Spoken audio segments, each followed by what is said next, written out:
nasceu, põe estrela que cata brilhar, linda mar, põe areia que cata moiar, espanhol desse mundo fora. Bonjour, je m'appelle Raquel Fernandez. Je suis née et j'ai grandi à Genève. Aujourd'hui, j'ai 29 ans et je suis là pour partager un petit peu avec vous mon expérience en tant que bénévole au Cap-Vert. Je suis de père espagnol et de mère capverdienne. J'ai grandi avec ma mère ici à Genève, dans une communauté internationale, pas spécialement dans le milieu capverdien. Et en fait, j'ai étudié la communication, le marketing. J'ai eu une petite vie qu'on pourrait dire bien genevoise, toute tracée, où j'ai très vite trouvé du travail dans mon milieu. J'ai travaillé 6 ans pour une boîte de marketing dans les produits de luxe exactement, jusqu'en 2007 où il s'est opéré un grand changement dans ma vie.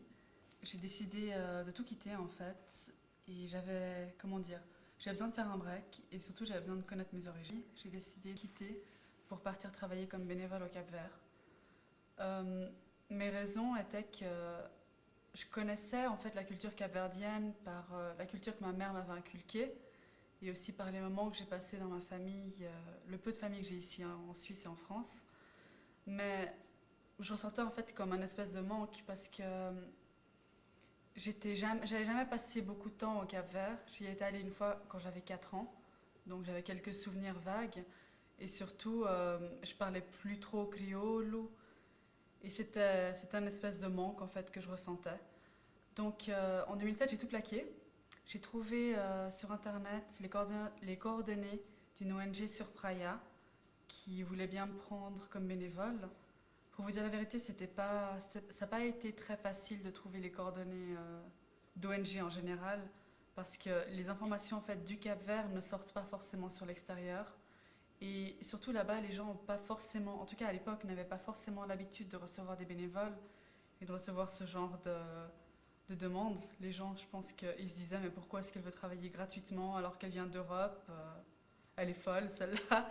Donc en novembre 2007, exactement, je suis partie sur le projet Educação de Rua, éducation de rue, avec une ONG de Praia qui s'appelle Aclich.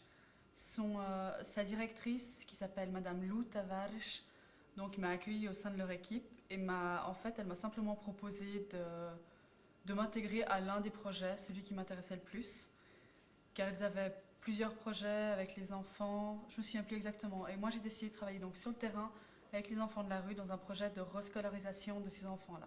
Donc au début quand je suis arrivée, pour vous dire la vérité, pour moi c'était un petit peu effrayant parce que je ne savais plus trop à quoi m'attendre, vu que ça faisait 23 ans que j'étais pas retournée et de toute façon j'avais que des vagues souvenirs.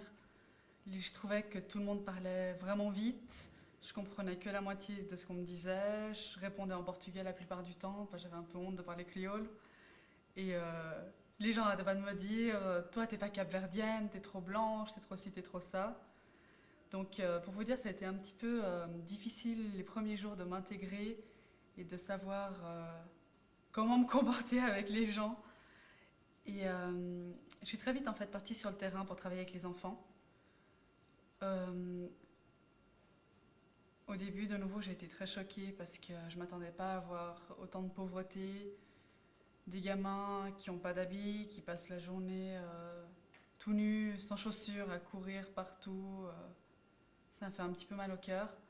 Mais après, pour vous dire, j'ai passé 4 mois, 4 mois sur ce projet exactement. Ça a été une expérience inoubliable parce que j'ai appris à connaître ces gamins, je me suis énormément attachée à eux. Et le projet en tant que tel était génial parce que je me suis rendu compte qu'avec très peu, pas forcément avec mes connaissances, pas avec l'expérience professionnelle que j'avais d'ici, ou pas avec des connaissances que j'avais acquises à l'école, mais simplement avec des connaissances de base, j'ai pu apporter beaucoup d'aide vraiment à ces gamins. En 4 mois, on a pris des enfants qui savaient même pas, des enfants qui avaient pour vous dire entre 4 et 10 ans. La plupart de ces enfants n'avaient jamais tenu un crayon dans leurs mains, n'avaient jamais dessiné, ils n'avaient jamais fait de bricolage. Et en quelques mois, en fait, on a pu leur apprendre à commencer à écrire quelques lettres. Certains ont vite appris à écrire leur prénom. Et en fait, ça a été une expérience énorme pour moi parce que je me suis vraiment rendu compte avec un tout petit peu, on peut apporter énormément aux autres. Maintenant, à un niveau plus personnel, pour moi, passer du temps au Cap-Vert, en fait, pour vous dire, au début, je devais partir 3 mois au Cap-Vert seulement, et en tout, j'en ai passé 8, parce que j'arrivais plus à partir simplement. Je me suis créé une petite vie là-bas, j'ai rencontré des gens exceptionnels, j'ai rencontré des gens, j'ai eu de la chance parce que je suis tombée sur des francophones au début qui m'ont aidé à apprendre le créole. Et ces gens m'ont accueilli dans leur vie, ils m'ont ouvert leurs portes. Je suis très vite allée habiter chez une fille que j'ai connue là-bas, une fille adorable qui m'a accueillie dans sa famille, on va dire, comme une petite sœur. Et ces personnes, en fait, m'ont beaucoup aidé à m'intégrer dans Praia et, et m'ont surtout, en fait, ils m'ont fait découvrir cette culture que je connaissais pas. Et toutes ces questions que je me posais, en fait, sur la culture capverdienne ou sur certains comportements que je voyais dans mon entourage, dans ma famille ou chez moi, que je trouvais différents, en fait, des comportements des Suisses en général, eh ben, j'ai compris d'où ça venait. J'ai compris pourquoi ma mère pensait d'une certaine façon, pourquoi est-ce qu'elle me disait certaines choses que dans les familles blanches de mes amis, on ne leur disait pas. Et en fait, tout ça, ça m'a permis de me connaître moi, mieux en tant que personne, de savoir d'où je viens et de pouvoir aujourd'hui vraiment dire que je suis à moitié capverdienne et que je sais pourquoi, surtout. Donc suite à ça, je suis rentrée en Suisse en juin 2008 parce qu'il fallait vraiment que je travaille. J'avais pas du tout envie de rentrer, mais il fallait que je remette ma situation financière à flot, on va dire. J'ai travaillé quelques mois ici, mais ça a été de nouveau un petit peu difficile de me réintégrer ici, du fait que j'avais oublié à quel point les gens peuvent être froids ici et le mode de vie peut être différent. Donc j'ai très vite décidé de partir pour faire d'autres investigations plus au niveau des ONG qui se trouvent là-bas. Je voulais m'y connaître un petit peu mieux euh, au niveau du travail social qui se fait là-bas. Parce qu'en parallèle, j'ai décidé en Suisse de reprendre des études en gestion de projets humanitaires, car la première expérience que j'avais au Cap-Vert m'a fait me rendre compte que je voulais vraiment plus travailler dans le secteur privé, je voulais plus retourner dans le domaine du luxe, c'est un domaine qui ne m'intéressait pas, et surtout que le fait de travailler dans un domaine social m'avait beaucoup plus apporté que mon expérience de 6-7 ans dans le secteur privé. Donc, suite à ça, j'ai décidé de reprendre mes études à l'Université de Genève, et comme en fait mon diplôme commençait au mois de mars, j'ai décidé de profiter de reprendre 3 mois pour repartir au Cap-Vert, pour connaître le travail qui se faisait là-bas. Et j'ai eu l'occasion de visiter quasiment toutes les îles, ça a été génial. J'ai pu connaître en fait la différence de culture entre chaque île et voir les différences de paysages et les différences de, de gens. Je sais pas, j'ai passé 3 mois à faire ça et de nouveau c'était génial, c'était une expérience incroyable. Et c'était de nouveau très dur de rentrer en Suisse. Et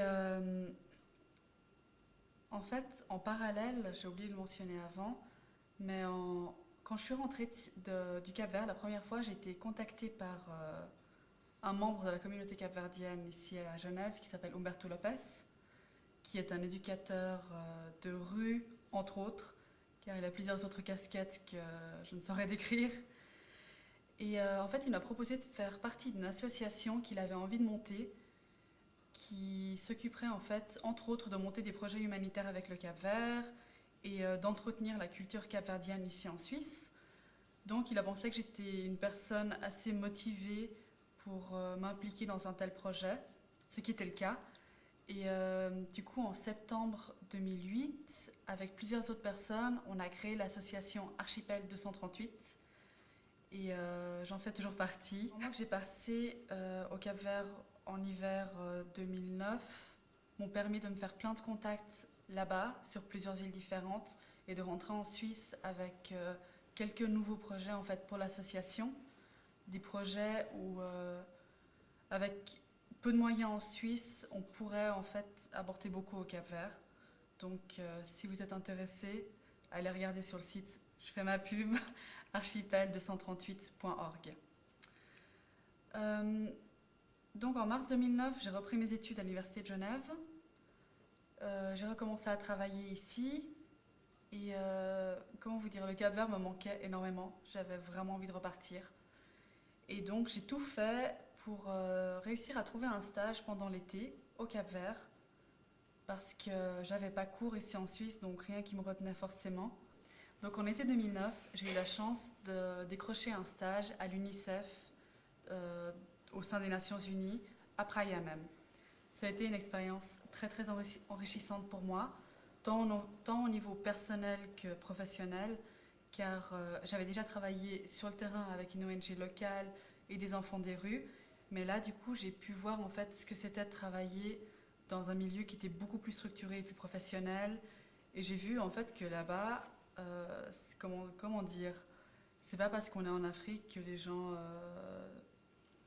travaillent plus lentement ou n'ont pas envie de travailler. À l'UNICEF, il y avait un sacré rythme de travail et ils ont des projets ils sont très très actifs sur le terrain et ils aident énormément de projets locaux, donc c'était vraiment très intéressant. Dans mon stage à l'UNICEF, j'ai travaillé, en fait j'ai fait une intervention au sein d'une institution du gouvernement qui s'appelle ICA, qui est l'Institut capverdien de l'enfant et de l'adolescent. Et en fait, j'ai fait une évaluation de leurs projets. Grâce à mon expérience dans le secteur privé en Suisse, j'ai pu apporter, comment dire ça, quelques conseils sur comment améliorer l'efficacité de leurs projets de protection de l'enfance. Donc voilà, en gros. Et donc, je suis rentrée du Cap-Vert en octobre 2009. Maintenant, on est au mois de janvier 2010. Ça fait 3 mois que je suis là. Le Cap-Vert me manque énormément. Et comment vous dire, maintenant, ça reste une partie de moi. C'est une expérience acquise et je regrette. Vous savez, ça a été difficile parfois pendant toutes ces expériences de bénévolat et de stage que j'ai fait parce qu'en tant qu'étrangère, en plus, pas seulement en tant que, je veux dire pas en tant que non capverdienne, en tant que capverdienne qui vit dehors, il faut quand même prouver que malgré qu'on est immigrante, qu'on est quand même capverdien.